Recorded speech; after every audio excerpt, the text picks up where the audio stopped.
covering all your favorite parts of the 50-yard fight. This is the Inside the Walls podcast with Zach Heilman and Jim Bernier. And welcoming in fans of the 50-yard fight, this is the Inside the Walls podcast. Zach Heilman in here, as always, to kick things off, and unmuted this week as we tune in for this latest edition of the Inside the Walls Game Day edition. We are going in to a fabulous week 12, first of the many rescheduled weeks that we'll be seeing here coming up, which, by the way, that is going to be coming up this next week. You'll be seeing that retooled schedule, but this week we had a bit of retooling again. To reiterate, we got two games. One of them is going to be on Saturday, another is going to be on Monday that we'll be touching on, one of them being a exact rematch from the week prior that we'll jump into. Before we can do all that, before we can dive into all the arena goodness and so apparently copying Star Wars themes for both games, that is also a weird one. Let me bring in my good buddy co-host, the man that created this Star Wars graphic for apparently Star Wars Week in the National Arena League. Again, fascinated how this happened to both games. It is Jim Bernier joining me, who's going to be, are you going to be partaking in Star Wars Night at ViStar Memorial at the Shark Tank? I'll go to the game, but I'm not going to partake. No, I'm not that type. I'm a Star Wars fan, but no I'm Vader not mask? I'm not those type of Star Wars fans. Whoa. Hey, Jar Jar Binks mask. No. Misa, no. Misa no like it. No. Misa Jar Jar, no. No, I am definitely not one of those individuals. But yes, kind of interesting that this week is Star Wars night in both San Antonio and in Jacksonville. And to share some love to both teams for that, if you're in San Antonio this week, remember, buy one and get one half off. It's a sale going on in San Antonio. Recruit a Rebel.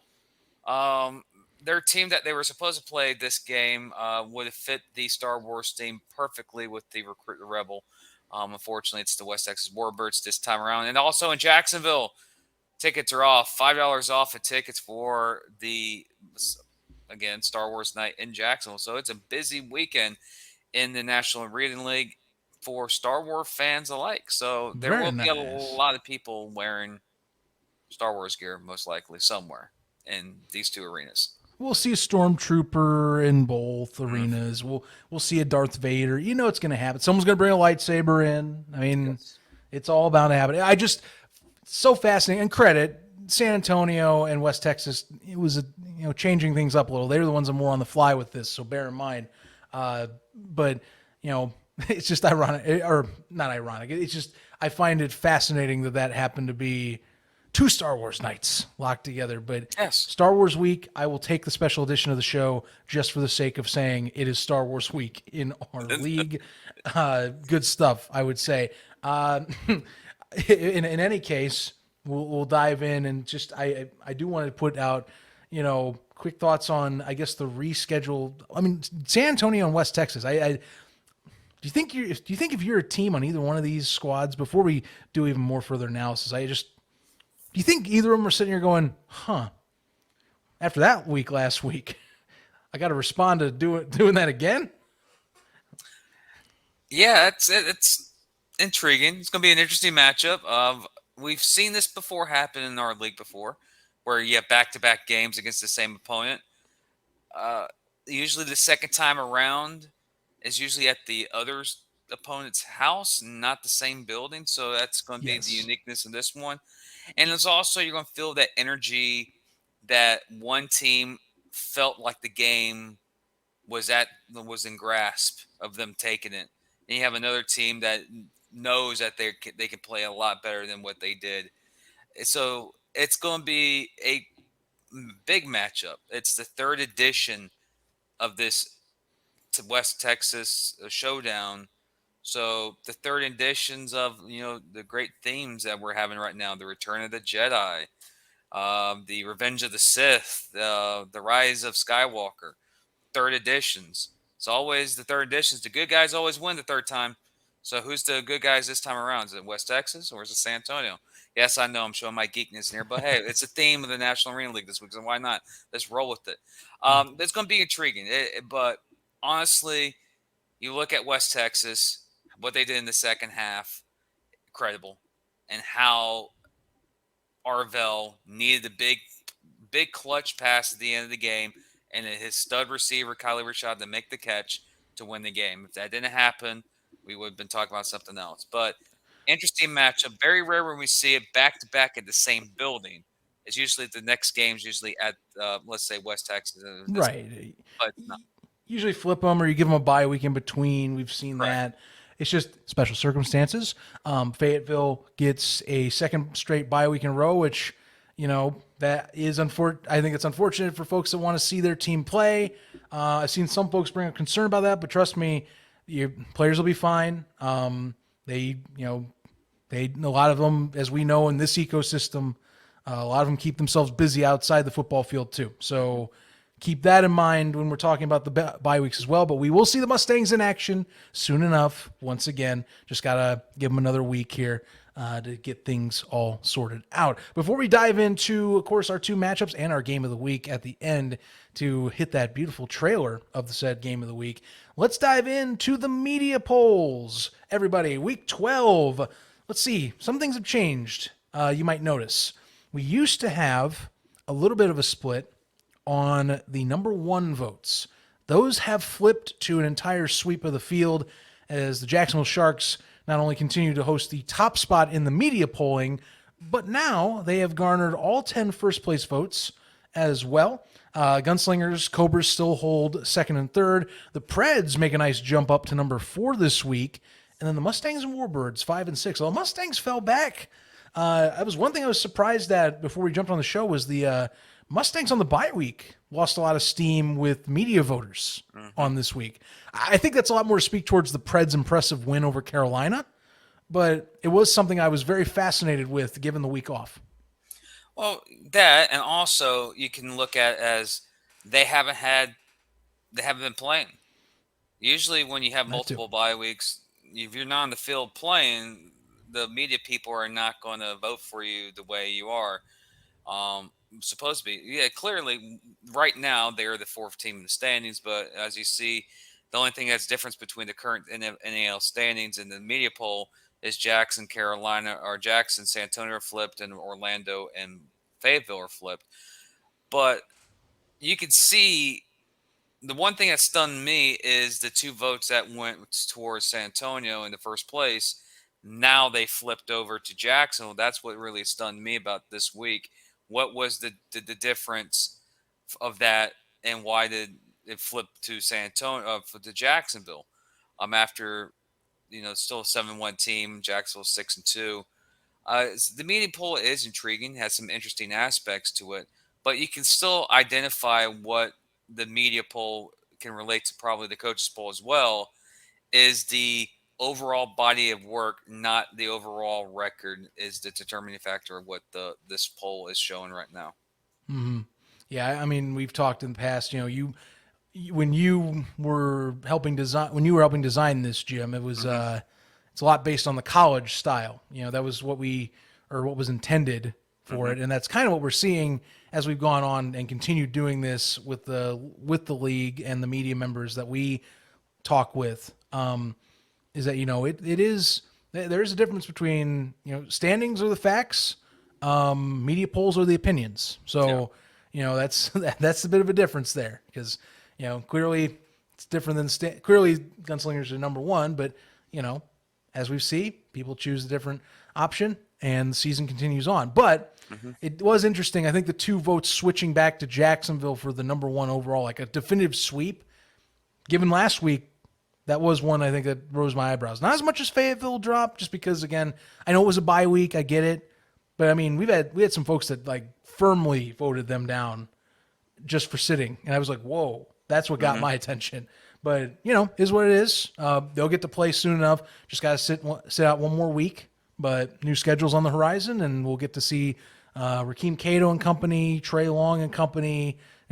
Kendrick Ings and his exciting play back in action soon enough to try and, show off their skills as we want to see.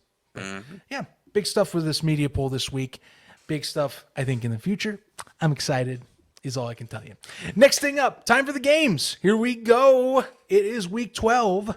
2 games on the docket. We'll go to the Saturday night affair the first of the Star Wars nights, I guess if you call it. Again, it's Star Wars week, but I'll point out again, they're both doing a Star Wars night. It's just Yes. I don't know if I can even think of a time we've had matching theme nights across the league like that, but here we are. We've arrived. Mm-hmm.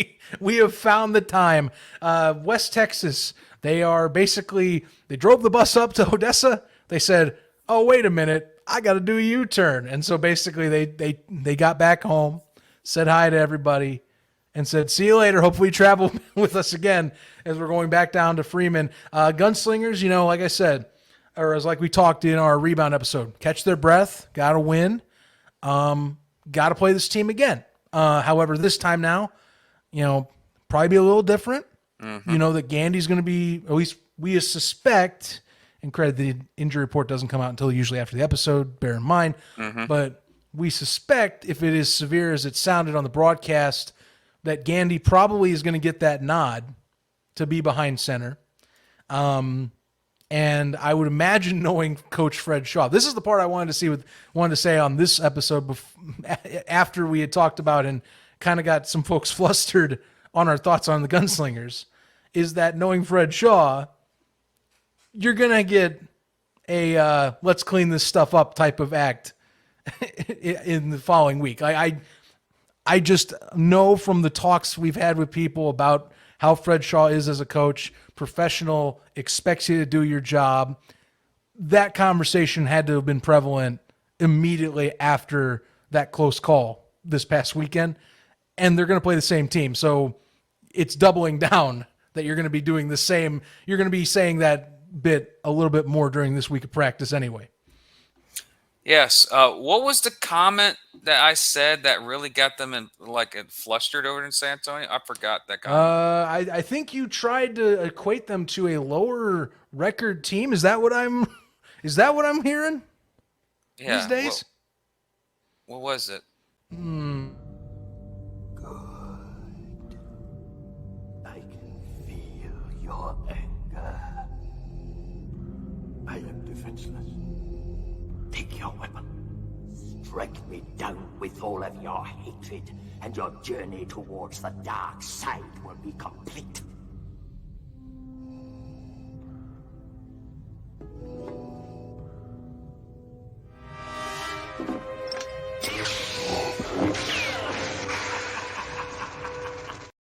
Oh, yeah. The good old 4-4 comment that got everyone in San Antonio in the rough, shaking and stirred. And we everything. Told you we were gonna have fun with this Star Wars. Yeah. It again. You're gonna have people say, "Well, the lightsaber had 8-1." Yeah, that's a win over West Texas, but you got to fight Darth Vader, who's West Texas, for that 8-1 record. Again, I didn't realize that statement was going to make such a big deal, but again, if you look in the past, I made a statement about Carolina. I made a statement about Albany. They both turned their season around. Albany won a championship, and I ended up on a hype video before the championship game. Yes, so they did. used my comments. This game is so hard to judge, in my opinion, because we just saw what West Texas did. The question now for this week's West Texas is, who's the quarterback? Is it Gandy? Is it Kidd probably? You don't know yet. Kidd did look like he had an injury. He didn't play the second half in San Antonio. And West Texas had a completely different offensive scheme and made a credible comeback. Yes, there were some plays that were kind of flukish that happened out of the blue. But 32 unanswered points is not a fluke. That means that's almost a description of a total meltdown that didn't end up being a meltdown. So this week, I think San Antonio is more focused. I think they're more prepared, and I think they know they had West Texas down big in the first half, let off the gas, made a few mistakes that turned into a snowball and got bigger as it went down the hill, and it almost cost them the game.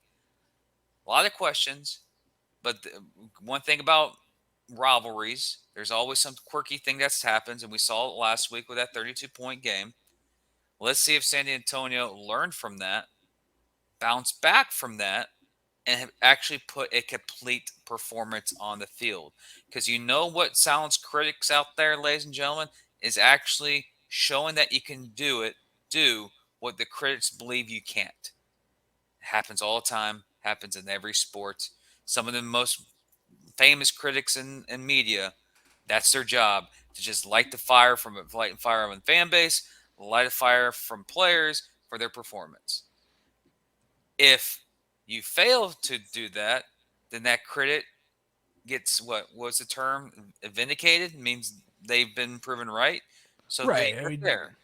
I think it's what we were talking, like, folks were wanting to look at. But like, it is funny, that that's just how some seasons do go. Look, when you're talking about West Texas repeating an opponent, I think it really could go either way. I mean, look, or it can go either way in terms of how you prepare. Correct. From anything I've evaluated, watching or football or listening into coaches when they've talked about it, it really comes down to how much do you prepare? How much do you trust that the same things are going to happen a second time around?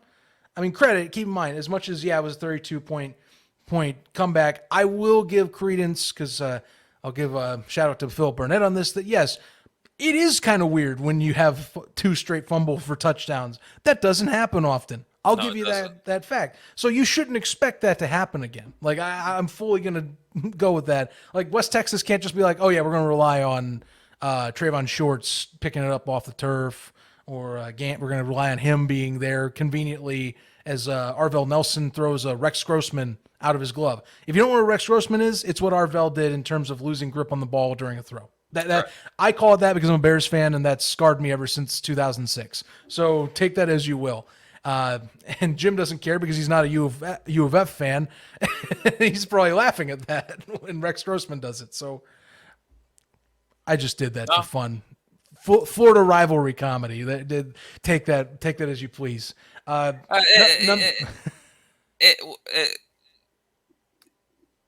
It's Rex Grossman's a funny analogy towards Arvell.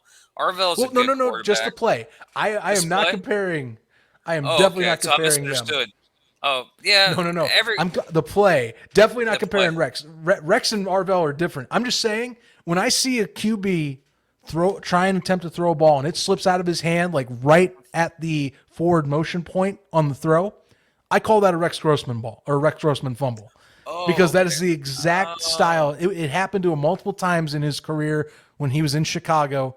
He would just somehow lose it magically out of his hand. So it's a Rex Grossman play to me. That's what I call it. You. No. So I'm glad we got that cleared up. That humor is out of the way. Nonetheless, I personally believe Fred Shaw's team is not going to be as careless with the ball.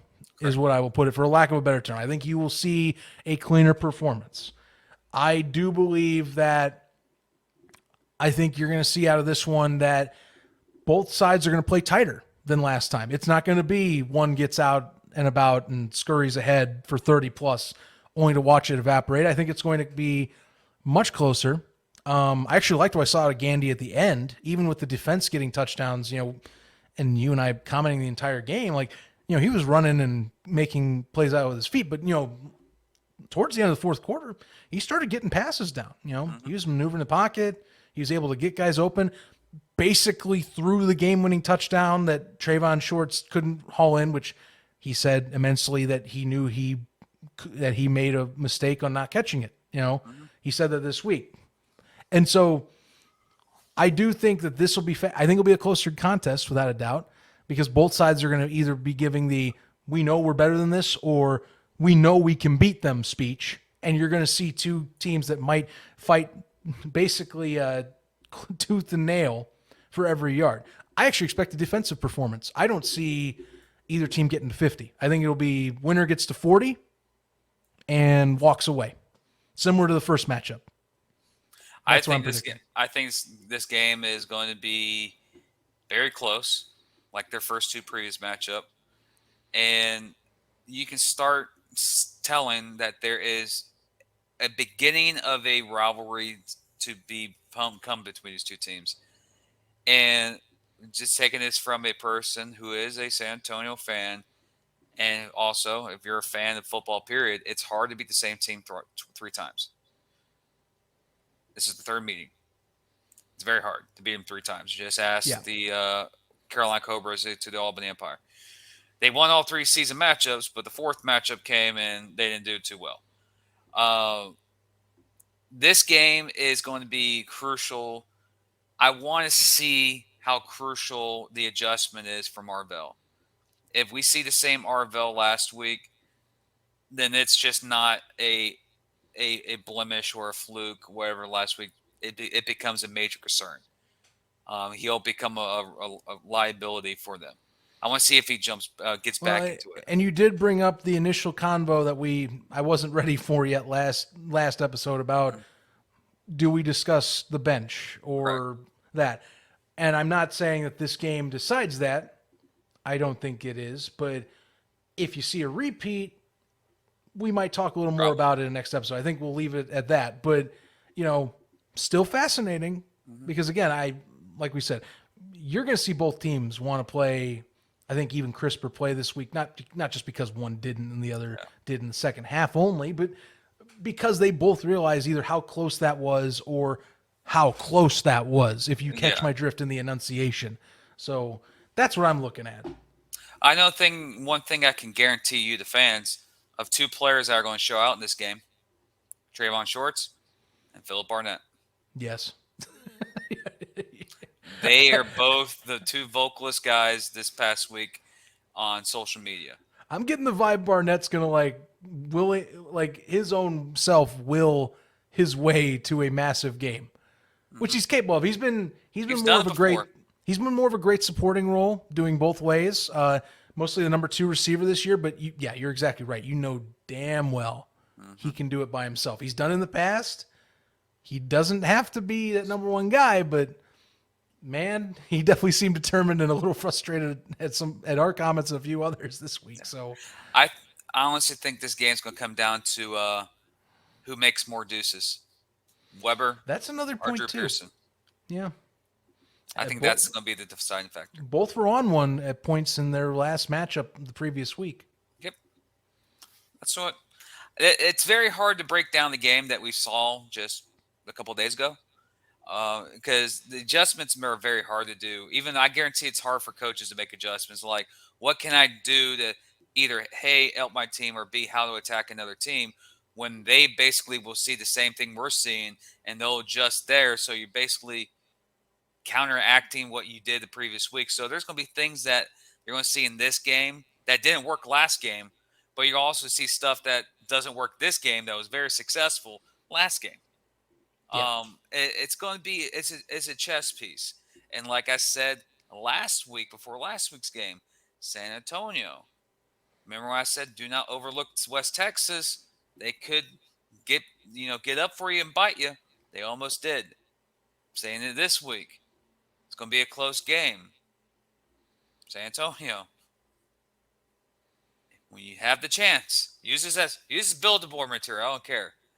When you're up by 30 on the team, make sure you finish the job. Then your critics will fall back and acknowledge you. I'm getting the feeling if they get back into that same scenario for some reason or not, there is going to be some flashbacks and a Fred Shaw going, I swear to God, if you drop that ball, Arvell. I'm not saying he would do that, but like in my head, if I'm a comedic guy at that moment, I'd be like, man, I'd be doing that.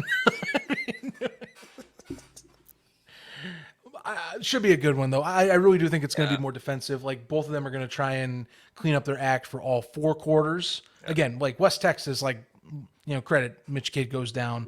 But you can also look and say, yeah, that was a very unclean first half that even got them there. So I think both of them are going to shore up their ships for whatever sense that makes. And also, we won't officially know until Monday when the rest of the schedule is released. But I think San Antonio is in the position where they win, they're in. It is getting closer for their record's sake. But we won't know until the schedule official comes out on Monday. Right. So yeah, I have to hold off on that if they do if they do pull out another win at home, which I mean, hey, anything's possible, and it'll be a fun one. They're very capable of it. It's a talent. That's the thing. We know it's a talented roster. We have said that all year. This is a very talented roster. It is still continued to be a front runner for us for a championship. So clearly, still got that. But Also, they may have a player come back. Justin Alexander might be back this week, which he missed that's a good last week. point. That'd be a Yeah. key, massive addition to San Be Antonio. nice to have him and Calvin Fantz both on the same page.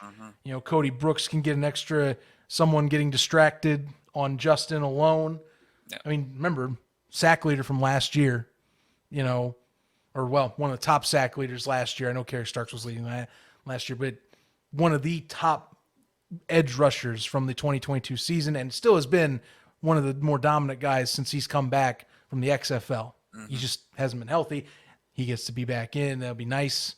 Looking forward to seeing him out there because league's better when you got top talented guys like that out there. Yes. Anyhow, League's doing better their thing. when the top teams have everyone fully healthy. Yeah. Oh, of course. Yes. I mean, I would love easily just for competition's sake. You want full strength. I will always want that. So can't wait. Going to be a good one. Save our pick for just a little later because now is part 2 Star Wars weekend. It is game of the week. We got the related organizations. Their first matchup of the season. Are you serious? It's this late in the year and we haven't gotten a Cobras Sharks game yet? Well, now we do. Well, but seriously, can you just think about that for a second? It has been 12 weeks and now, like, wow.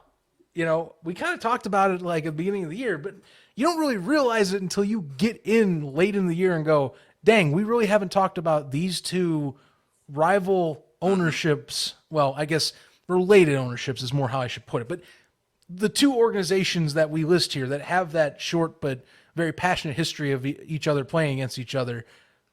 And it's week 12 and now we're talking about them and they're sitting back to back with each other in the standings. Dang. Okay. We really built that hype up, didn't we? It's a hype between these two organizations that is stretched to the 2018 season. These two teams play for a championship in 2019. In Jacksonville, Jackson leads the all-time series by 2 games, so it's very close margin. It is a big brother, little brother type of relationship as both ownership groups are just connected by the hip. There's history between these two teams, and it's very unique when you look at the schedule and go, Jacksonville and Carolina don't play each other until week 12? What? Last year they played each other in week 4, week 7, week 9, and week 11, so it was spread out. And and now it's, we got Carolina. So it's very late in the year for these two teams to meet up, and it's strange. But a rivalry, no matter what you look at, if it's week 1, if it's week 12 or week 17, you're going to get the two teams play each other in the game. And you expect to have them have the best performances of the season because they're trying to one-up each other because these two ownership groups are just connected to the hip. They just want to one-up each other. So it's a mutual respect between these two rivals. And you have players on these two teams that know each other very well. From Adam Smith to Zach Brown to Devin Wilson to Sam Castronova to Malik Henry to Cam Solomon. So there was a running joke a couple years ago that Carolina was the former Jacksonville Sharks because you look at the roster back then, there was. You had Ziegler, you had Zach Brown, you had Jonathan Bain, to name a few other players. And now you have this iteration of the game or the team. It's, again, we see what Carolina has done in the past. We've seen what they did in West Texas a few weeks ago. They have an explosive offense. You've seen last week their offense get kind of, leak through 4 interceptions, but they were still in the game. They really have not been out of any game they've been in this year. They're a very well-coached team by Coach Fuller. They have very explosive offensive weapons, and they're healthy. With Miles Kelly returning, with Naquan Nooney-Murray returning, they're healthy. Jacksonville, the same thing. They're healthy. Cam Solomon, Devin Wilson, Sam Castronova, 2 healthy teams going to compete on Monday night Yes, strange. Arena football on Monday night on YouTube in Jacksonville. It's going to be exciting, of course, it's Star Wars night. So it's two rivals, two opponents that have history. And what's unique about this history is that Jacksonville does lead the all-time season series between them, but they don't lead the series in the tank. Cobras lead the series in the tank, while the That's kind of Sharks lead the wild. series in Greensboro. Yeah, that is kind of wild, to be honest with you. It's wild. But it is what it is. Sometimes you just have your number, or you get used to it. And Mm-hmm. again, I mean, hey, maybe it's that maybe those Cobras have a little shark blood in them, given the fact, like I said, these are related organizations in a way. So who knows? Maybe it's one of those superstitious type of things. Nonetheless, I'll tell you what, when I'm looking at like key players, I'm just looking at people that I'm like wanting to see respond after last week. You brought up the prime suspect to me. Yeah, I'm gonna be cheesy. It's an Eminem thing, but like, will the real Malik Henry stand up for me? Because I mean, sure, I gotta give praise. Dwayne Hollis, Delvin Randall, you balled out last week. You helped a ton, but there were a few of those picks. I'm like, Malik, what happened here, man? Like there are a few of them that were panic throws, and I thought we had gotten past that stage of Malik Henry doing the panic throw.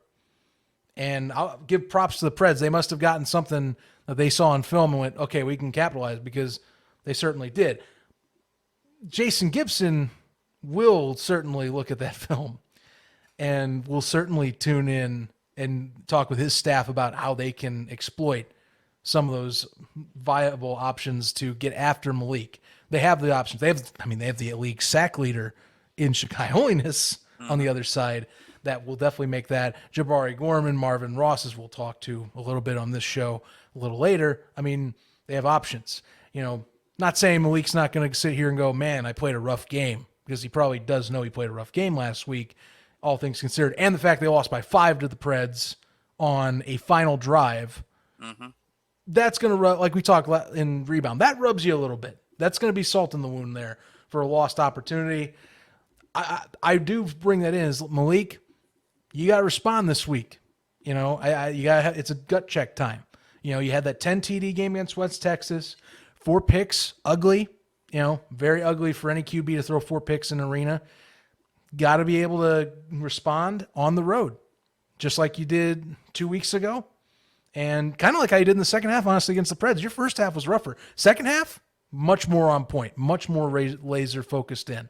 This close. Honestly, if the game flow goes one direction where you don't see that return touchdown, we might be talking about a different game. I was thinking about that watching the highlights for the Cobras earlier this week, thinking, man, if they don't return that TD, we can be talking about a 6-2 Cobras squad. Like, Preds just had the time of possession and did the great job holding that thing down. But anyway, I digress. Back to reality here. I got Malik. Obviously, if Malik is not on point, how effective is your run game going to be? They haven't had to lean on it as much in recent weeks, but it wouldn't be too shabby if this would be the week to get back in the swing of things and get Zach Brown and company, Kevin Voiles, back into the fray of getting that run game a little bit more open and in space, so that you can kind of keep that front 3 of the Jacksonville Sharks, front 4, if you will, if you want to add in company, to just kind of get them on edge, get them backed off a little bit, or not backed off, but more up front and in your face, I guess, as much as you are allowed, because that will be certainly something that the Cobras can exploit. Otherwise, if you're the Cobras defense, Kenny Veal, Mike Green, Zach Brown, guys, wishing you the best in the secondary. Front 3 is going to have to provide some very much needed pressure. You can't let Sam Castronova obviously sit in the back. That's a hard job, though, given the fact that the Sharks line, they give Sam plenty of time. It's been seen all year. Quite the task. I think a lot more high tasks for the Cobras are going to be asked of than the Sharks, but you can't sleep if you're the Sharks, because the Cobras are still one of those de facto top-tier teams in the NAL, even with the upset loss last week in the jungle. Yeah. You can always look at stats that can help your argument. In some cases, when you're debating on what team is what, how a team can execute certain phrases or certain positions or so forth, you look at the little things in any type of team. Jacksonville leads the NAL in points per game, sacks, total yardage, and turnovers. Carolina is second in total yardage, second in points scored, and they're third in defense.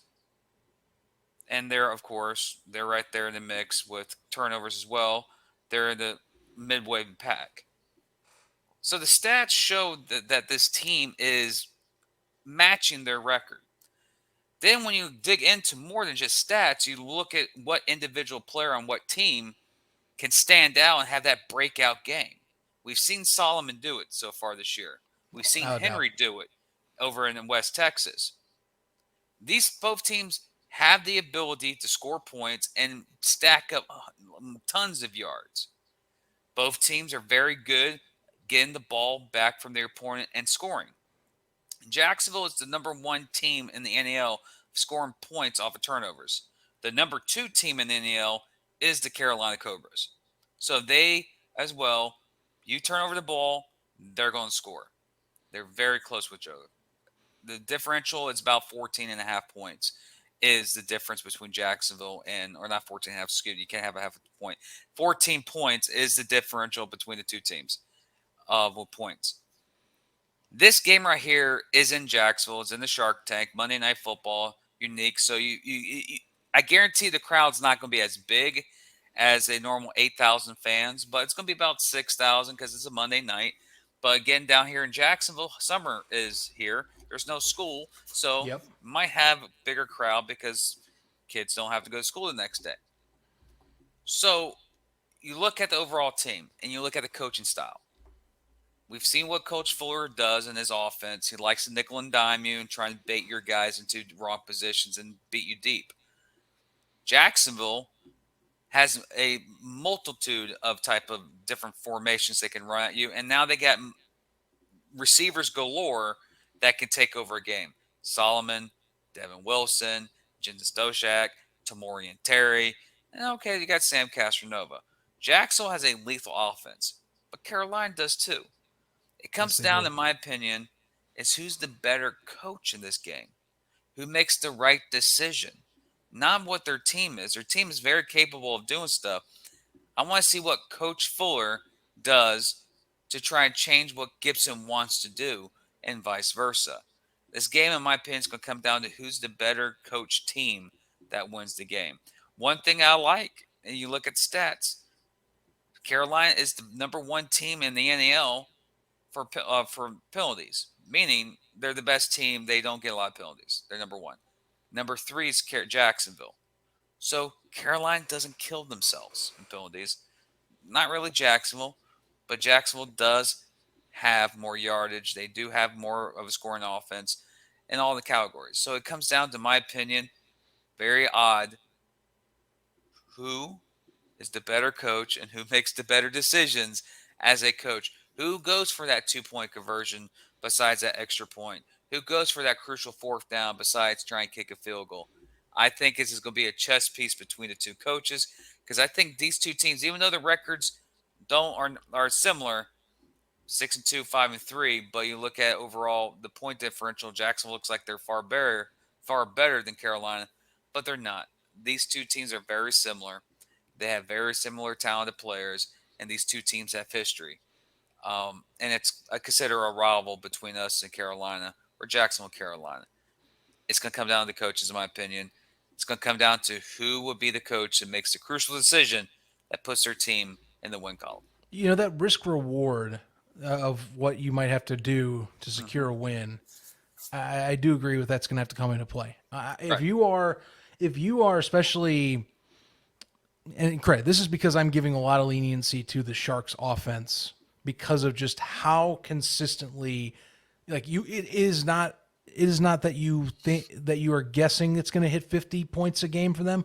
It's been the norm, not the exception. So, Yes. you know, like if you're the Cobras, you know, I do agree. Like if you find opportunities to where you can, you know, credit, you have TC Stevens, so, and you can try and get deuces off of him. He's one of the best kickers in the league. That's a huge asset to have on your side. But even getting, like you said, 2-point conversions, you know, just imagine you get, like, if you can score, say, one of your possessions, 10-point swing.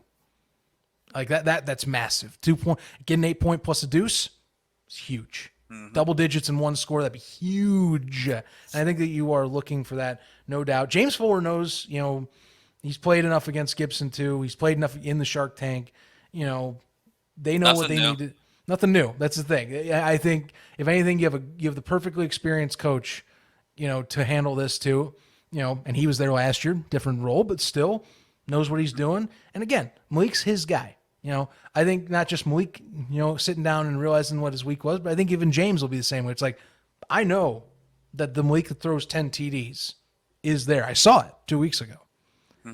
I think you just need to settle down, young man, and get back to what you were seeing 2 weeks prior and get back in that zone. And he is capable of doing that. This will be a fun game. I fully expect a high scoring game because Jacksonville forces you into the high scoring contest. Yeah. But if the Sharks can get a few things to go their way, if the defense can hold for a drive or 2 drives, 2 will be pretty steep, I think. But if you can get like a 4 and out, or if you can get that very rare but sometimes happens interception off Sam Castronova, or if you get a fumble, which that is more likely, honestly, is you'll see to me a fumble over a pick when it comes to, you know, getting a Sam Castronova led offense. I think that's, and we saw that with the Empire too. That's more likely than interceptions usually. If you can get a fumble recovery, flip one way, you might, to me, you can get that in a scenario where it does come down to who has the last ball. And that's the Cobras game you'll want. If they get down 2 scores, not saying it's impossible, but it really does become harder because the Sharks can just basically let loose and start letting their athletic defense just kind of free reign as they please, which has been a common thing this year. Like they get up a few scores, defense just gets more aggressive, and things kind of just settle down the way they are like that. You want them to be uncomfortable just like you are for an entire 60 minutes. Yeah.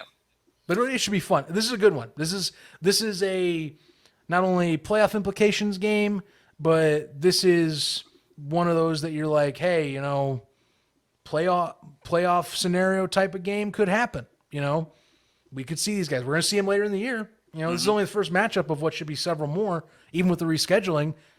It's only the first time they've met. They got at least, I would say, probably 1 to 2 more, I think. At least 1. Yeah. You know, so good game ahead. Can't wait. And actually, I can't wait to re-see this trailer here once more because I got, as you know, we get to, Jim makes these. He shows them to me. I love all of them. This one I especially love for the few of the little Easter eggs, the way I put it. And it's Star Wars theme because it's Star Wars week, baby. Let's check out the trailer.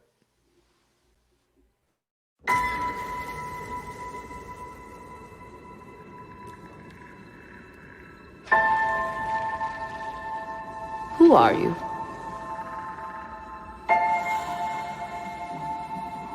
I'm no one.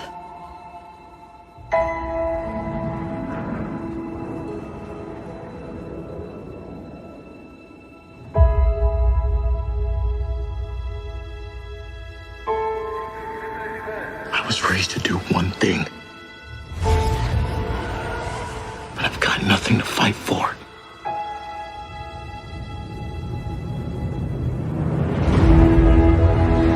Nothing will stand in our way.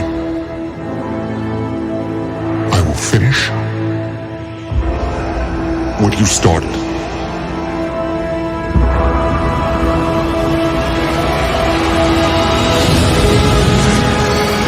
There are stories about what happened. It's true. All of it.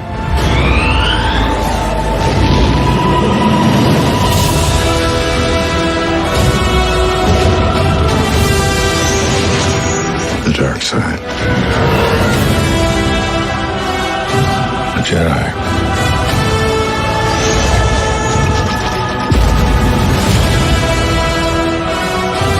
They're real.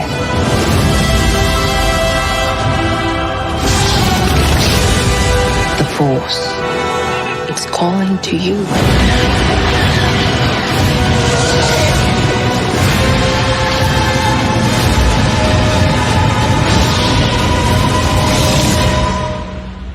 Just let it in.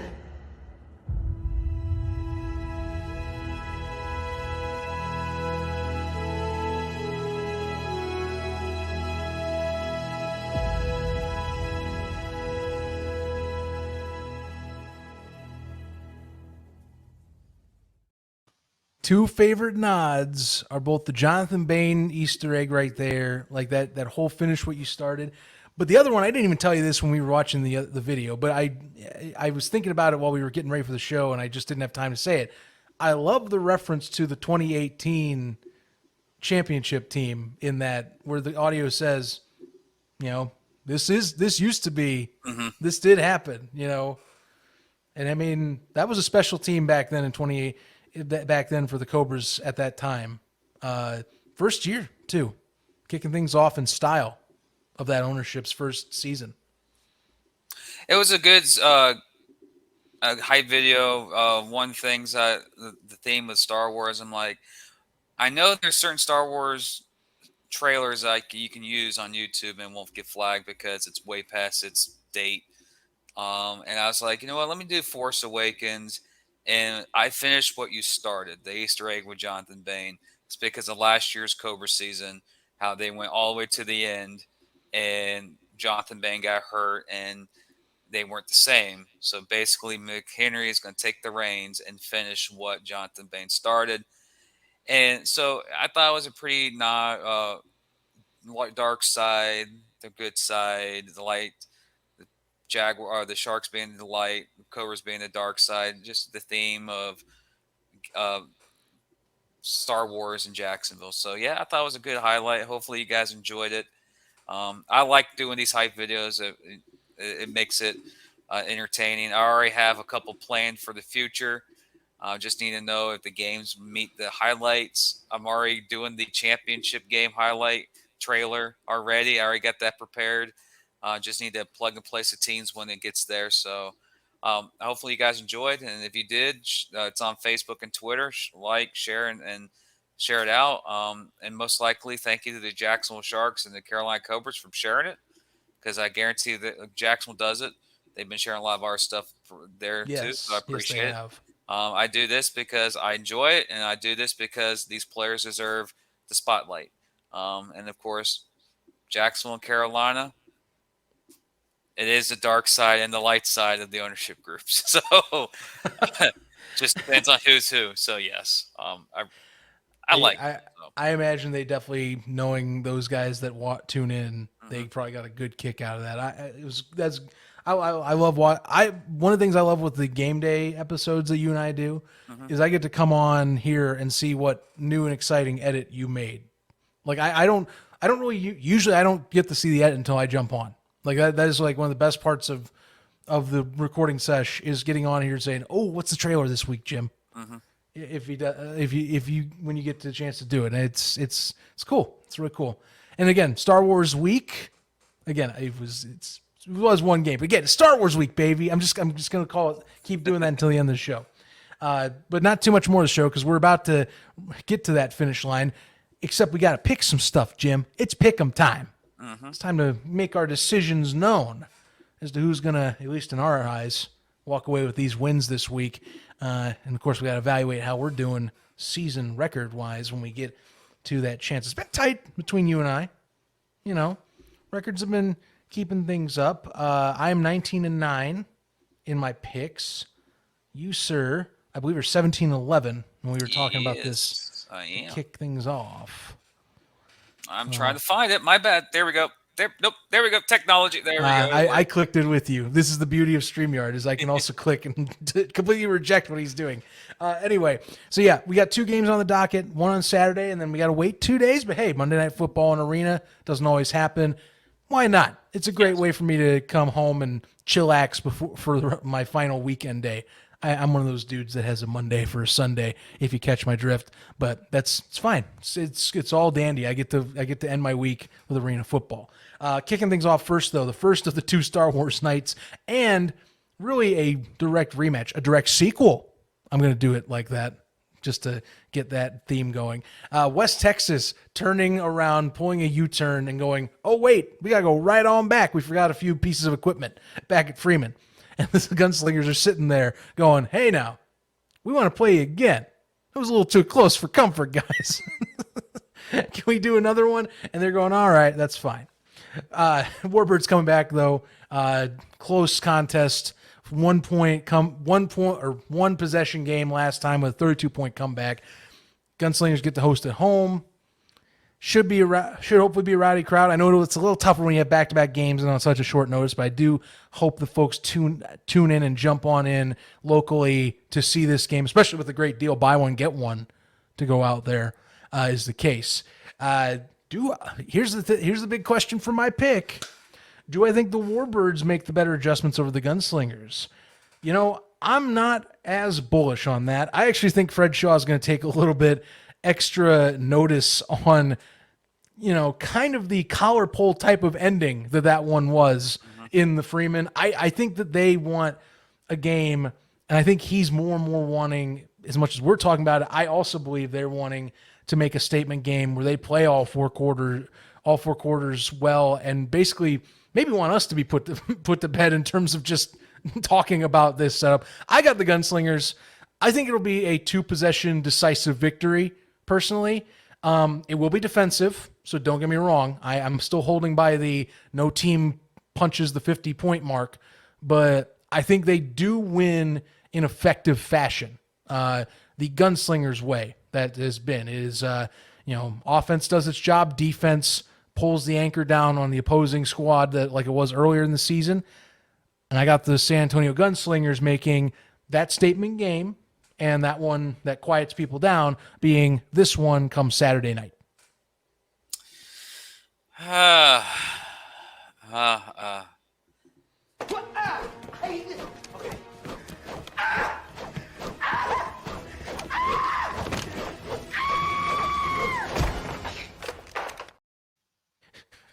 That's Philip Barnett pushing you onto the wall. Yes. There's too many questions for West Texas's offense right now, especially who's going to be the single caller. San Antonio comes back with vengeance and wins this game pretty handily. They have someone to prove wrong, so why not? I think San Antonio's going up there and take care of business. I don't think it's going. I think we're going to see not a complete game, but I see a 3.5 quarter complete game, and they win by 2 scores, like you said. Yeah. I don't think, just given how close it was, I think they just want to come in fresh and clean. But trust me, Tate Smith, they got some fighters. It's not going to be easy, but they'll certainly make that. Certainly, I think will be a different Gunslingers finish than last time, is what we are putting out there. Final game on the docket, game of the week: Cobras Sharks. First matchup of the season between these two. It's still, I will not say enough how weird that is that we are this late in the year and now we're getting the Cobras Sharks game. But we have finally arrived. ViStar Memorial Coliseum, the Shark Tank going on Monday Night Football in the NAL. A rare sight, but it is happening. And hey, who knows? Maybe it opens up some more possibilities for more Monday nights if things go as well as planned. We will find out. But a lot of storylines, I think, for the Cobras in terms of how we see them respond, given an upset win over in Orlando just down the road. Sharks coming off a bye, continuing to, I think, want to show off how explosive they are and continue their path to try and secure either that number 2 seed or very much so see if they can keep up with the Gunslingers to try and push for that 1 seed. Remember, they still very much have that split. They play later in this year. No matter what's going to happen, they should be at least playing one more time this year, given reschedules, we think. But we'll find out. That being said, first time you're playing against your in-ownership rival, I'll call it, and definitely is going to be a fun contest because both of these teams are capable of putting up points and both have defenses that are capable of finding ways to create winning situations. That being said, though, even with James Fuller being used to the Shark Tank, I think that just talent-wise, I got to give that nod a little bit more to Jacksonville, and you do get a week to kind of chill out, and you're at your own home in Jacksonville as well. You're less on the road. Cobras have been on the road for now 3 straight weeks. I'm not saying that always tears people down, but you have been kind of going all over the place. I'm going to have to take the Sharks at home on a Monday night. Give it to me there. But, hey, expect a fun one, because I think like we talked about in our preview, James Fuller, I think, will have to take a few risks, and it should be a close matchup. These two match up pretty well, I think.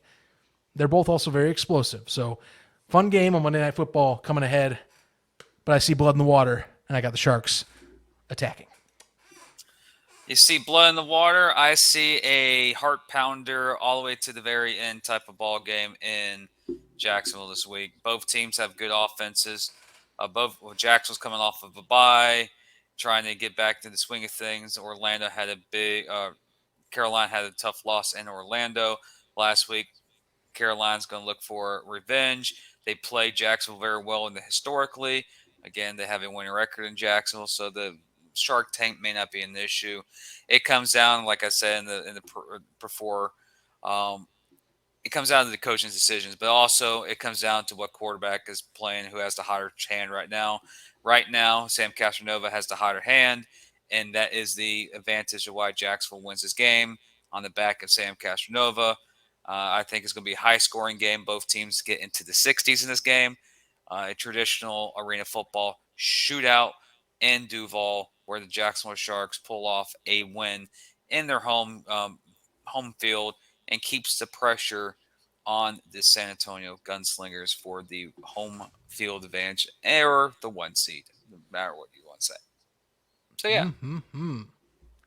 Yes, sir. Mm-hmm. So we both are on the same page. Hey, we've done this multiple times a year. Part of it's, again, game numbers, but, hey, we can both rise the tides, or we can both very much sink below them.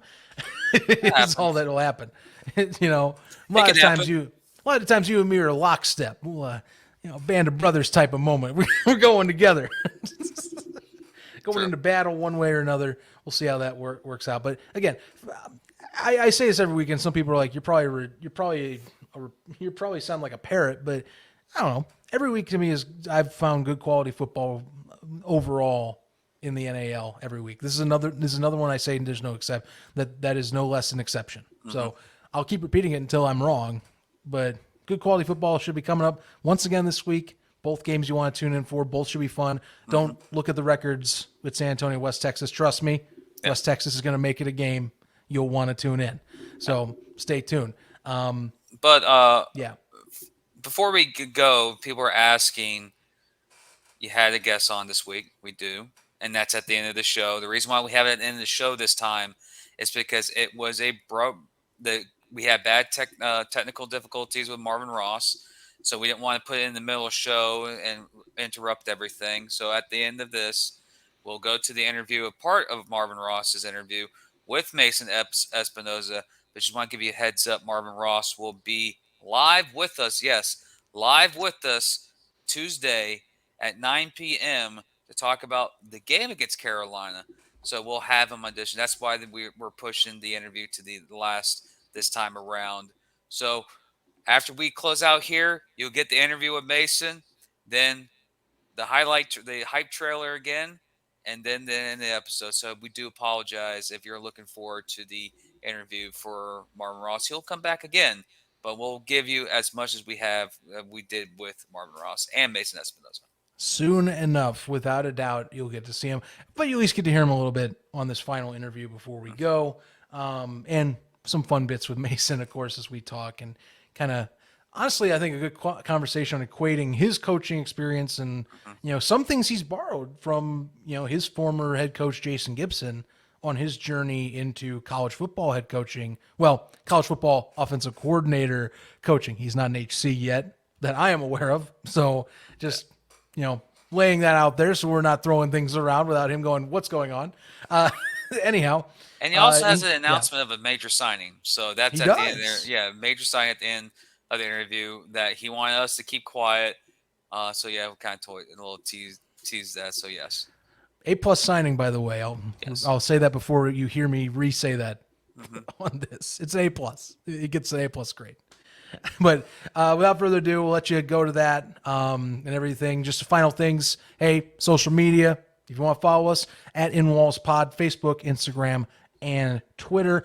Also, you can look us up through that for our YouTube page, which if you're watching this for the first time, hey, big red button below us. Click that big button, then click that bell because, as we say on another show I do, builds morale. You feel good, we feel good. You get to follow along with our content. You don't miss an episode or trailer or special clip that, Jim makes or that we record because you click that bell. And then finally, just as a reminder, and again, totally voluntary, we just kicked off IWP Plus, Inside the Walls Plus. It is a new Patreon setup that we have for those that want a little more inside the walls and a little more access to what we create and the content that we put out there. Including, for example, you get to vote on interviews coming up here. We're going to be starting to get that rolling. You can chime in on who you want to hear on Inside the Walls. Interviews, if you want to just listen to interviews, those go out on there first. You don't have to wait 2 weeks. You can go on to IWP Plus and you can just watch those interviews. If you want to watch us talk with any of the top tier players or coaches across the league or Commissioner Chris Siegfried when we have him on the show. All those will be on there first on IWP Plus individually, but they're always on episodes. You just don't get to separate that. You just have to choose. That's the thing. And again, it's all voluntary, but it's all, if you want to support the show, it is there for you if you please. And a little bit of a side thing that we get, and it helps us with also some of the burdens of us doing this show too. You help us back, we help and give you a little bit of extra if you catch my drift. But until next time, everybody, I'm Zach Kalman. He's Jim Meunier.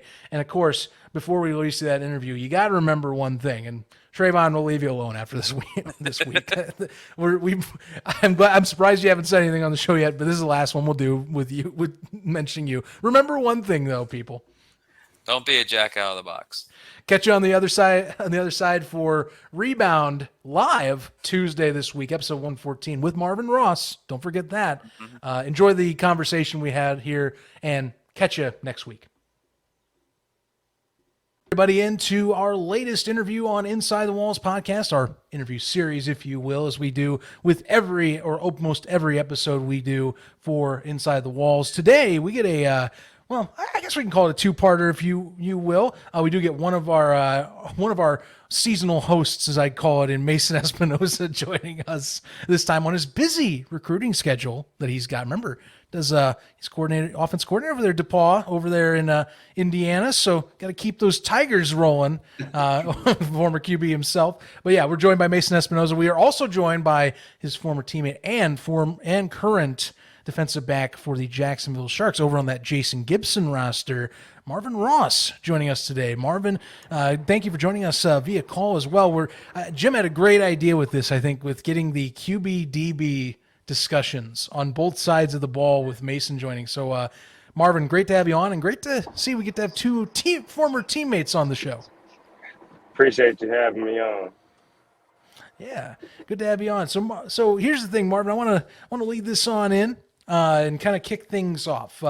First year under Jason Gibson. Obviously, you played with Gibson before. This isn't the first rodeo you've had under his tenure. But I mean, how have things been now? He's in a bigger market. He's gotten that upgrade to the Sharks. You guys have been adding an insane amount of talent. You got Devin Wilson coming back this week. I imagine you're happy to see that just for your side of the ball, given his Ironman skills. I mean, where are you feeling like right now with the Sharks roster, you personally? I'm enjoying the roster right now. We have a good group of veteran guys and a good young core as well. So it's not really lopsided. We have the best of both worlds right now. And with Coach Gibson, he does what he does. He expects what he expects, and he coaches us hard, but he also gives us information for us to be the best players we can. So with our veteran presence, helping out the young guys and our young guys coming hungry, I just feel like we just got to keep stacking up these wins. Yeah, certainly has been that case so far. And I do think Jim will elaborate far this question. I think Mason will too. One thing we've discussed with Devin coming back for you guys, you're going to have quite the fascinating roster management, I think, ahead with how you manage in game. Given the amount of talents on there, it can't all be on the field at the same time, but it certainly has got to be great knowing maybe for yourself that someone can give a spell to someone on that defensive backfield or in the receiving core that maybe like a Markel Wade, if he can't get a start, like he gets flipped in or out, or if Devin is the guy that's going to be flipped in or out. I mean, that's where the Sharks are at. Am I incorrect or correct here? You're correct. If you were speaking with me, you're correct. And that's the great thing about our team is that, we have no selfish players. Everybody is selfless. Everybody loves each other. And, me being a two-time champion, I've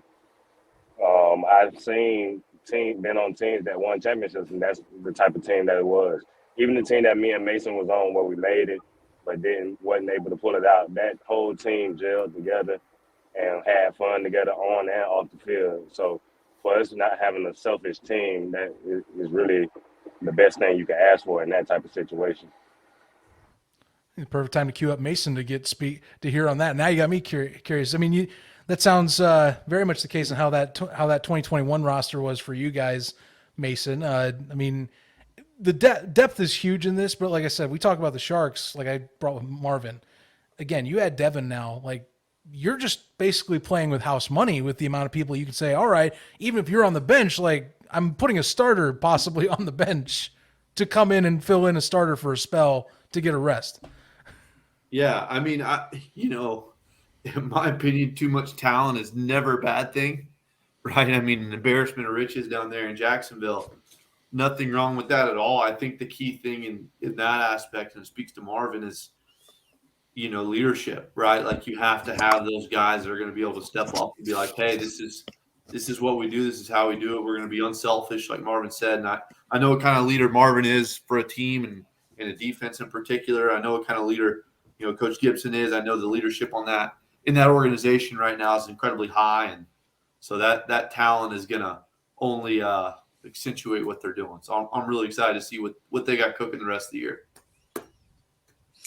Well, Mason, I know you mentioned it in a past show, but Marvin may not know this. You said in a past show of ours that Marvin is the best DB you faced as a quarterback to DB.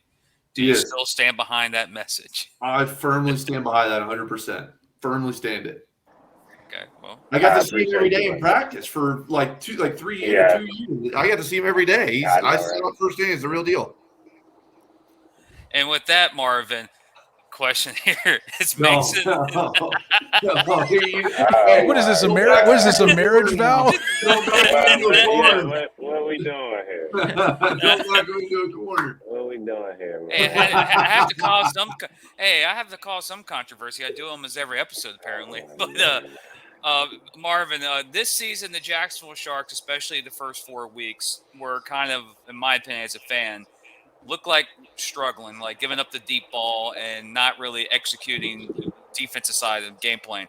The last including with the last 4 weeks of the 4-game win streak, it's been a completely different team. What has changed for you guys in the secondary or for overall team performance since that 2-2 start? Well, pretty much, we had to battle through a lot of adversity, and the 2 games that we lost, they're L's either way, so it don't matter. But we lost by 1 point, and we felt like, it was just slight mistakes that we made in all phases, offense, defense, and special teams. And, we just had coach got on to us, got us fired up, and we had a players-only meeting before whatever that home game was, to start the streak. And we just told each other, like, hey, just go out there and have fun, and, we each other back, and we just honed in on that, and we just try to win the turnover battle, and we try to win all 3 phases. If we do that, we feel like, it's nobody that can stop us, So that's our mindset right now. Just go out, win the turnover battle, and win all 3 phases. Yeah, certainly the case right now. I mean, it's great for you guys, and you don't always get this case in, I think, with the NAL or with any arena. You know, we talk about in the outdoor game, you get a high-powered offense that can help kind of stretch out the leads more so, or often defenses can be more aggressive. Do you feel, given the fact that the Sharks offense, and we're talking by a large margin, has been putting teams, I would say, well out of reach, that has to help with being a little bit more aggressive on how you guys are able to dictate that side of the ball? Well, I feel, we just basically honed in with our defensive coordinator, Bill Alford, and our D-line coach, Coach Clay Harrell. Well, our defensive coordinator is Clay Harrell, but our DB coach, Coach Alford. We just honed in with those guys, and we only can worry about the defense. Only a few of us can go to offense and, make an impact. But, we just really got into our playbooks, understood what they wanted from us, and just went out to execute. A cliche in football you always hear is alignment, assignment, and execution. So, we got our alignment down, we know our assignments, and then our job is to go execute. So we've been doing a great job of that, the past 4 weeks, and we want to continue, on this streak into the playoffs. Speaking of opponents, there are a couple of games this year that we were on the losing end of it, and then the second time we played such opponent, it was a complete opposite affair. Especially the one, a team that's above us in the standings as a Shark fan, what was so different between the first matchup in Jacksonville to the second matchup in San Antonio? What was the preparation or the execution? What was going through the mind of you guys on defense or as a team as a whole going to San Antonio, knowing that San Antonio came into our house and won earlier in the year? Well, I just feel like we was the more desperate team that day. Sometimes it takes someone to have, a sense of urgency to go out, and we were just more desperate for that win. San Antonio is a great team. They have a great offense, great defense, a lot of vets on that team, great coaches. So we came in knowing that we couldn't start slow. We couldn't make mistakes. And that was the thing that we worked on throughout practice. The practices that Coach Gibson had set up for us always has us on our toes, always has us ready for situations. So, we just getting better as a team, as a coaching staff, as an organization. And like I said, we just trying to keep going forward into this playoff run. Mason, got anything for Marvin? I mean, I just want to know, and I guess I'm trying to get behind the curtain a little bit here from Jacksonville, but like Gibson's Gibson, and you know how much I love Coach Gibson, and you're one of his vets that's been there for a while. Like, has there been much of a difference between him as a coach in Columbus versus him as a coach in Jacksonville, for better, for worse? Like, what's obviously he's got you guys rolling. He's always been really good at getting a team going at the right time. Like, what's been the difference between Columbus and Jacksonville?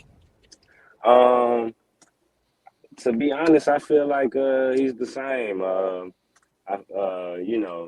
than the tan from the beach, but he's the same. Same guy. Never get too high, never get difficulties. We're going to have to bring Marvin back for a later show, which actually will be this Tuesday. We're going to be doing a live stream version of NAL Rebound. That'll be coming up on this Tuesday evening, episode 114. So stay tuned to that. He will be on the show. We reconfirmed that while we were trying to set things up. Technical difficulties are a pain, but I think Mason's question deserves, while we dive in, a little bit more further expansion, because you asked that question of him, kind of his of Gibson's coaching style, if it, whether it's kind of been a little different since he's been in Jacksonville, and maybe some things he's been expounding on, and it's a little different for you now because, again, and so many of us know at this point, you're an offensive coordinator. You're in this world now for now a few seasons. So if you like to, dive in a bit more on that, your side of this equation. You're not an HC, but still an OC still has a lot of that power over that unit and kind of how to command it, how to get them ready to go. And I know you took a few steps or pages from his playbook. Yeah. We were kind of alluding to it off camera, and I was, really curious to hear Marvin's answer. I'm going to talk to him about it later, but I've always admired, with the way Jacksonville's where they're trending right now and kind of moving. I've always thought that about Jason Gibson coach teams. And if you go back and probably look at his track record, every team that he's got probably has taken an early loss or two, like they for whatever reason. But what I think he's the master at, and he's always been so good at, is just consistently getting better every week. Every week you see a better team than the week you saw last. And the same team that you see in week 3 is not going to be the same team you're going to see in week 7, not going to be the same team you see in week 10, not going to be the same team you see in the playoffs. And I think his practice style is probably a lot of that's attributed to. I think he does a really good job at coaching like the fundamentals really hard. And I remember that playing for him. And I've taken that personally, my coaching style. I mean, there's something about, you can get really cool with X's and O's on the board and do some really cool stuff. But at the end of the day, the team that blocks well, tackles well, throws the ball accurately, catches the football, well, is going to win the football game. And I think Gibson, more than anybody else that I've been around, at least in the arena game, coaches at a high level. We do, at least back in the day, we did the same drills every single day through the same routes every single day. And so when the lights were on Saturday night, it was second nature. And I feel like that's something that's common throughout football, whether you're coaching middle school, high school, college, professional. If you can do the fundamentals at a high level, then you're gonna be successful.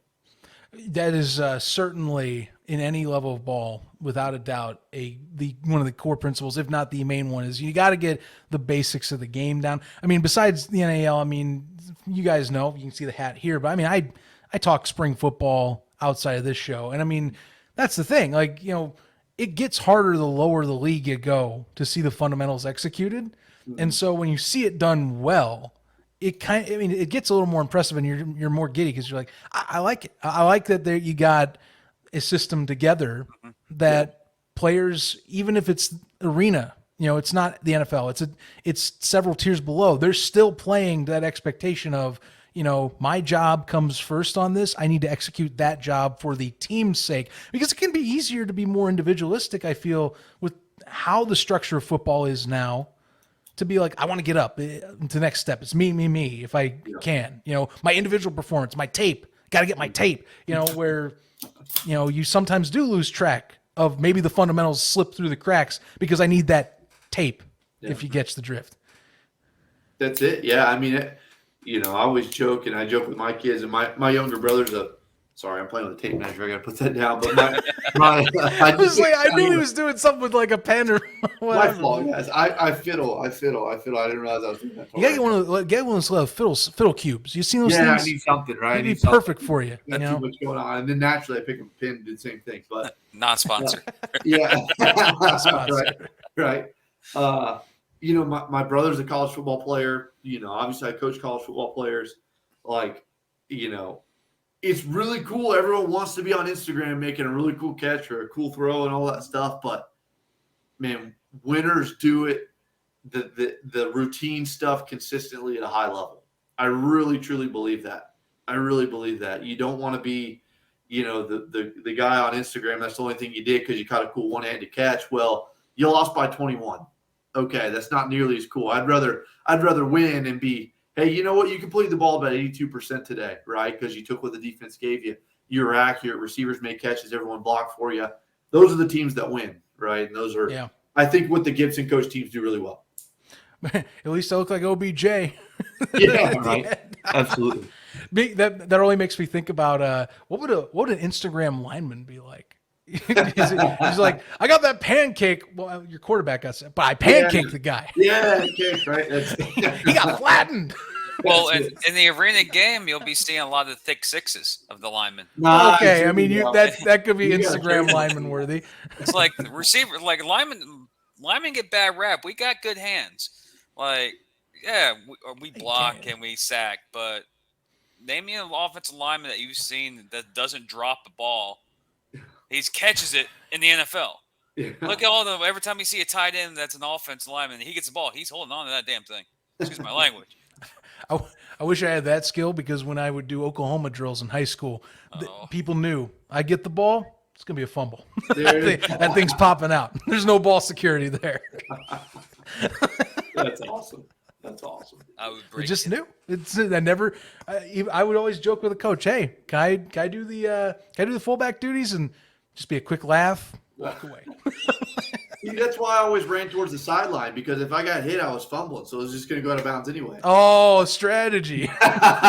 Can't blame ball security if it doesn't actually end up on the stat sheet. It is much easier to sell that you got roughed and to get a flag if you're throwing yourself into the wall, right? That's another tip I learned. Yeah, you've done that in the past. I came across that clip on my phone the other day. I'm like, oh, man. We even talked about it on the show, Zach. His bad acting at that one game. Like someone touched him. Oh yeah. 3-4 steps later, then he rolls on the ground. I'm like, hey, you're a master if you can splice that clip into the show at this moment. You're a master if you can do that. I gotta go find it. That's gonna be. I think I know what game it is, but it's against Carolina last year. That's what I thought. That's what I was saying. Oh man. Good eye. I think if Zach Brown touches his pad, he takes 2 steps, then he rolls, and the referee looks at him and the referee basically shakes his head like, "Come on, man." Sign yourself up get some acting classes at DePaul. They probably have a great theater program. They do actually. There we go. You're right. See. You're right. It's right there for the taking, man. It's all for you. That's laziness on mine. That's fine. Apparently, we're gonna have future arena quarterbacks produced out of DePaul that will get the personal fouls for roughing the passer because of the acting school. Here's my pitch: any high school quarterbacks out there that want to play arena football and get free flags, come to DePaul, take some acting classes, and we'll send you out there. It's free yardage. It's free yardage. That's good. And as a defensive player who played D-line, I would hate that. like, bro, I just barely touched you. All right, grab flag. Mason, I think this is something I've been wanting to ask, and we're talking about your playing experience. So I kind of want to bring this up because, funny enough, we had to discuss. I hate doing this. We did this last episode. I hate talking about ripping or finding cracks on 7-1 rosters, 8-2 rosters, and all that. And, last week we saw the Gunslingers give up 32 straight and have to do this final, come from behind win scenario. You've been in a scenario like that in your arena career. Very recently, actually.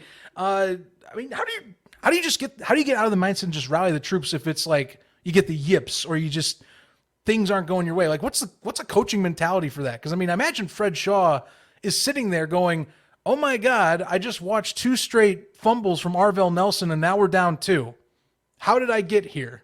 Yeah, it's hard, man. It's arena football, even more than its outdoor, cousin, is such a game of momentum, especially when you're on the road, right? Now, I know the time you're talking about, we were on the road, but whether you're on the road or at home, it's so hard. It's really hard.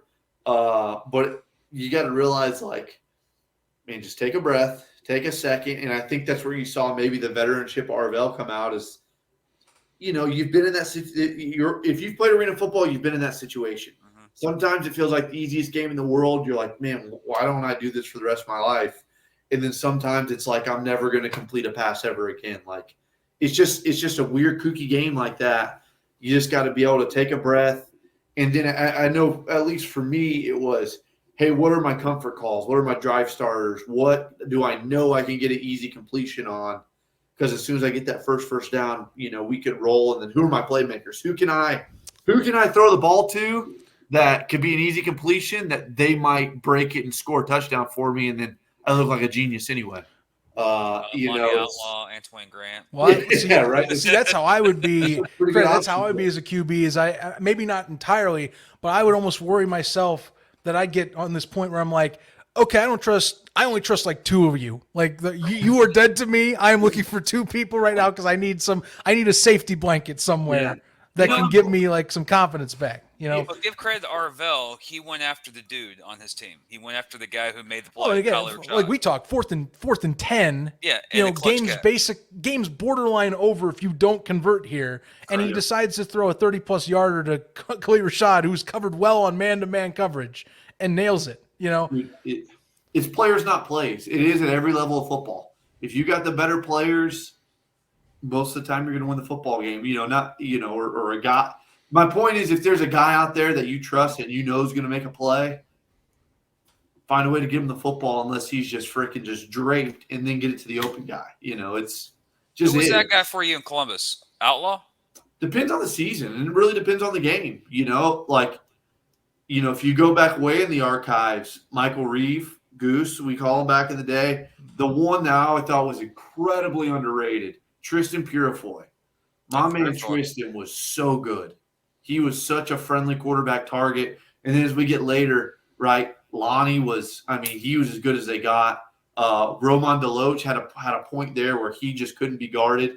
When Antoine Grant was healthy, he was as good as they got. Like, it was, you know, it's fun when you have 2 or 3 guys on the roster there because then they can't double them. So, you know, it's kind of like that. And it's that team that you're alluding to particularly was fun. I mean, we had 3,000-yard receivers on the same team one year with, you know, between J-Man, you know, Tristan, and I think it was Goose that year. No, it was Deron Neal who it was. It was Deron Neal, Tristan, and Jarmon Fortson all at 1,000 yards in 1 year. I mean, it's – what do you do? Like, how do you guard that? Like, good luck. I mean, you got Florida State, Oklahoma, and Tristan was North Alabama. I think all-American, all-world. Like, what do you – And the odd thing is they all of those players played at Jacksonville at one point too. That's what's crazy, right? That's nuts. And then a fullback, we had Quavon Hicks, who was, I mean, a fullback at Georgia. Like, it was – that team was stacked, man, that 2018 team. It was crazy. Yeah. So we can go back in memory lane for Columbus, but yeah. Nate Isles was our left tackle. He had a Super Bowl ring. I was his roommate. He had a Super Bowl jersey from the Seahawks standing there. It was pretty cool. That's awesome. Or a Super Bowl jersey. I guess they didn't win, but he was on – I think he was on the team that they threw the pick to – that Brady won. I think he was on that team. Oh, wow. Mm-hmm. Yeah. That's a good point. That would have been, only been a few years after the fact. At that stage. What's the quarterback's Richard Sherman game? Space expression. Yeah. The one that supposedly fractured the Legion of Boom and set the downfall of the Seattle Seahawks. So, a dynasty that could have been. So, that's wild to me. But I like I said, I thought it's just perfect time. Like I said, I hate ripping apart teams with good records like that because you can tell like it's awkward. Like even you got folks like we talked this week and some folks outside of the show that even are like, well, wait a minute, 7-1. Yeah. But I see close loss or close wins. Yeah. You know, and I imagine players, you know, we know Philip Barnett saw it this week, and if he's listening in, hey, we saw your comment, but you know. We know they're listening in too, and they're going, well, now wait a minute. We have a 7-1 squad. How are we the ones getting critiqued over West Texas after a win? And that's what kills me because I'm like, I still have to talk about that, you know, or something along that line. And you know, I'm good. I'll speak for you guys here, but I know your heart and talking to you. Like, it's meant as no disrespect in any capacity to anybody. Like, they're an incredibly talented roster, and you don't win 7 games of professional football without being incredibly talented. Mm-hmm. It's just a 9-point, you know, a 7-1 team with a +9 point differential and a 6-2 team that has a +159. Like, there's a level of, you know, domination of your opponents for a certain team, you know, Jacksonville or, you know, even Carolina, you know, for certain games that, you know, you would expect San Antonio to have a little bit. And they were on track with West Texas. They were on track for that domination. And then, you know, some crazy stuff happened. It just kind of is what it is. But at the end of the day, a win's a win is a win. So we can, all us talking heads can talk about it all we want. If they go out and run the table and win the whole thing, we'll be the one eating crow, right? I mean, we'll shut our mouth if we're proven wrong. We talked about eating crow. I mean, heck, the Albany Empire of 2022 still. I will never forget going to the arena last year and hearing Jim's voice over the intercom get about us dissing them and using that as fuel to keep the season rolling the way they did. That is like one of the best moments I have had as a sports fan is hearing my co-host over the intercom going, They're too slow. They aren't playing well. This doesn't look like last year. This isn't like last year's team. You just blasted them. Thanks, dude. Yeah, yes. appreciate that. There we go. All motivation. I have to admit, if San Antonio fans are listening here, every time I've critiqued a team, they have somehow found a way to prove me wrong. We critiqued the heck. We critiqued the heck out of Carolina in 2021. Coach Reznalo got his team back together, made the playoffs. I critiqued the heck out of a 4-4 Albany Empire team, and what happened? They won 9 in a row to win the championship. Rally the troops. Yeah. So rally the troops. I made a comment this past week. And most likely, we've already seen the video if you're watching the live stream on YouTube. I made it's like they're 7-1 record and they're 4-4. They look like they're a 4-4 team. And oh my God, my DMs blew up. They did. It was crazy. But San Antonio, do what the other two teams did. They used that motivation, and we ate crow.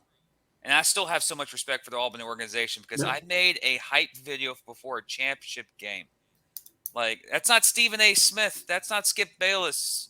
That's my voice, not their voice. That just tells me that they listen. They use it as motivation. I know my quote was actually in a locker room all season.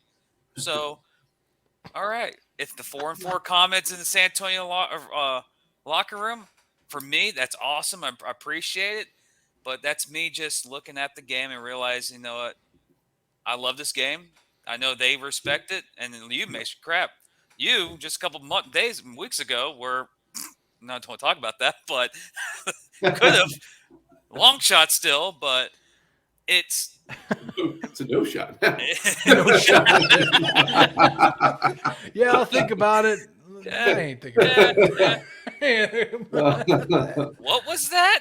Yeah. But, a courtesy, maybe. So, long story short, San Antonio fans, it's all love, it's all respect. You know, me and Zach love this game. Like, we actually be obsessed over this game compared to regular fans.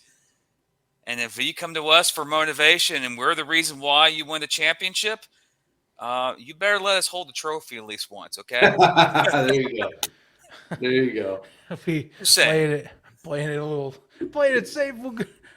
We'll angle it in. I know what you're trying to do. You're trying to hedge your bet for a Jacksonville San Antonio championship game is what you're trying to do. You're trying to be a winner on either side of the fence there. He can't lose. Yeah. He really can't lose. Doesn't matter. Was that game that kid played, that movie? What's his game? The name of this game? I Win. That's a great movie. Mason, before we let you go here, I actually kind of wanted to ask you a bit about Orlando, and only because, I think Jim and I, we were talking about this, and the Preds, they have tons of this talent on this roster, that we've talked about. Danny Southwick comes off the street. Now, credit, we are now coining forever the Ryan Fitzpatrick of arena football. Yeah. At this point, and he doesn't have a resume. He has a scroll. Yeah, he has a scroll. I mean, how far can you go, do you think, with a Danny Southwick? Like we saw Patrick O'Brien a few years ago.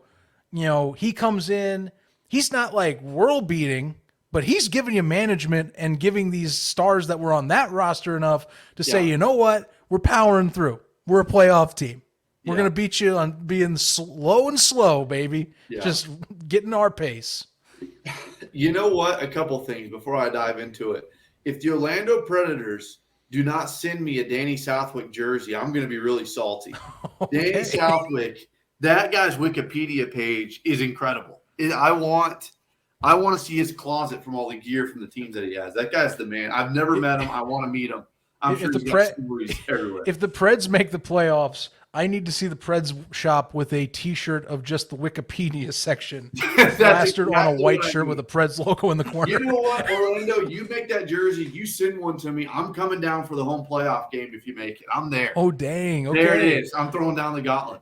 Nate, John, Mike, if any of you, I know one of you definitely listens to the show at minimum. You heard the man. I'm there. Keep on churning it.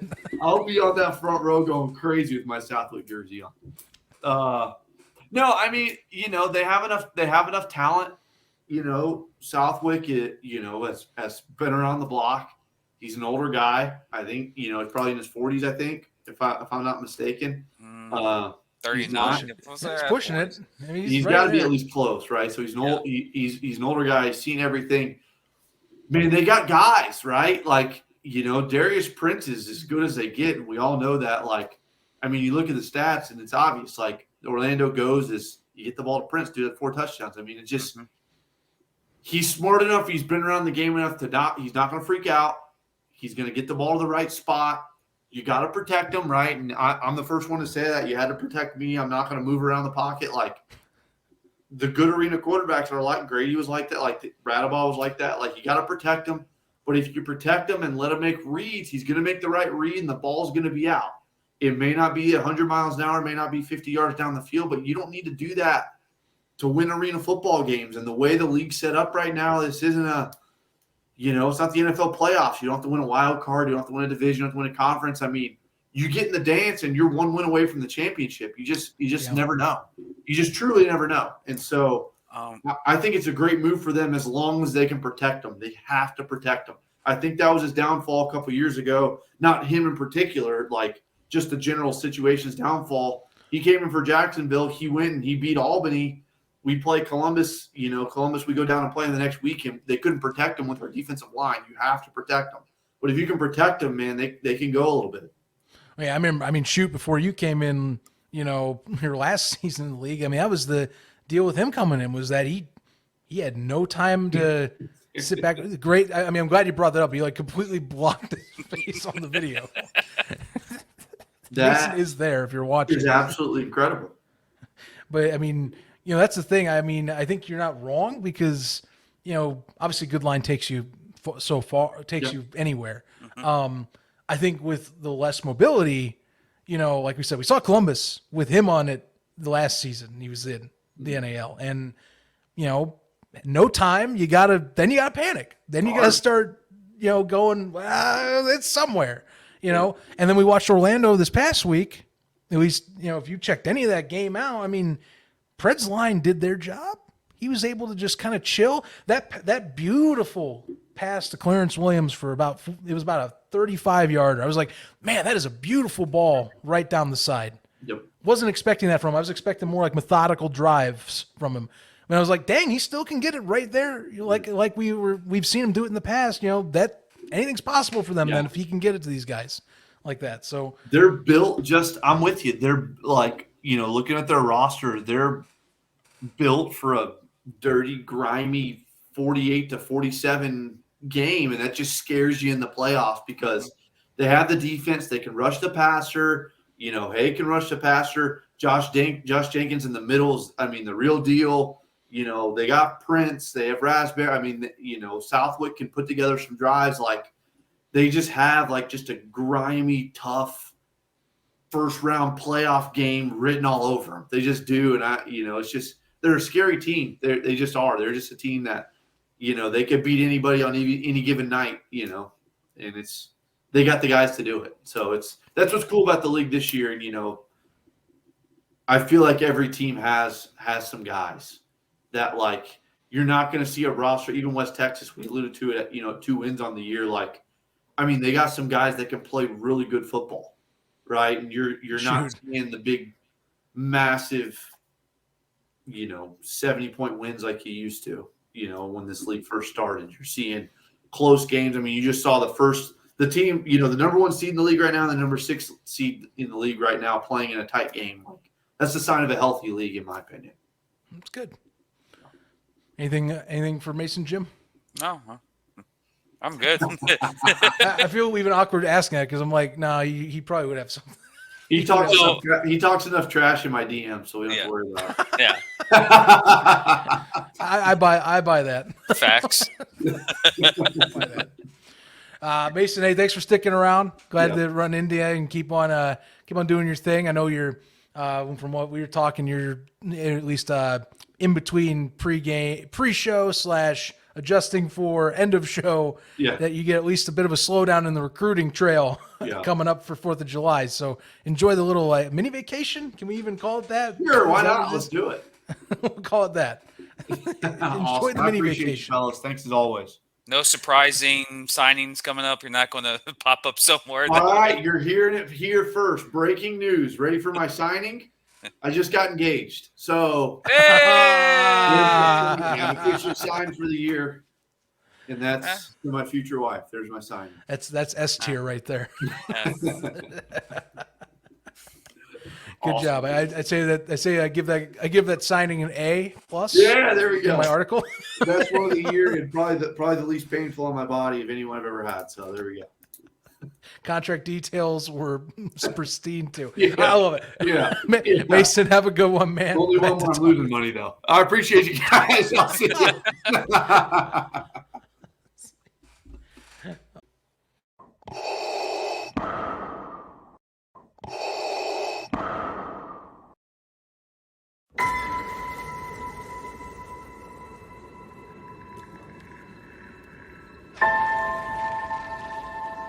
Who are you?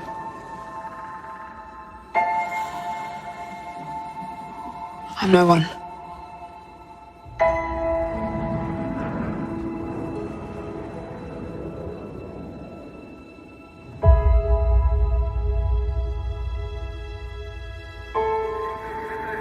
I was raised to do one thing. But I've got nothing to fight for.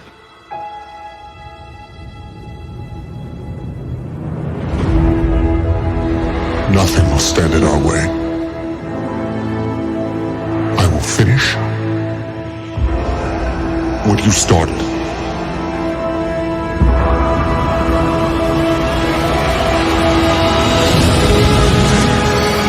There are stories about what happened. It's true. All of it.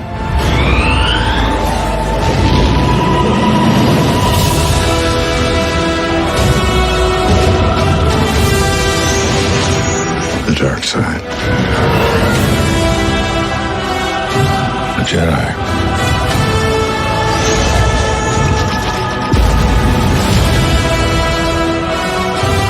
They're real.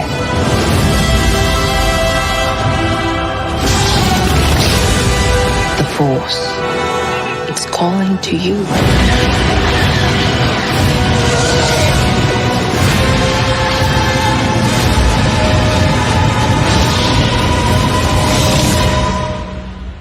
Just let it in.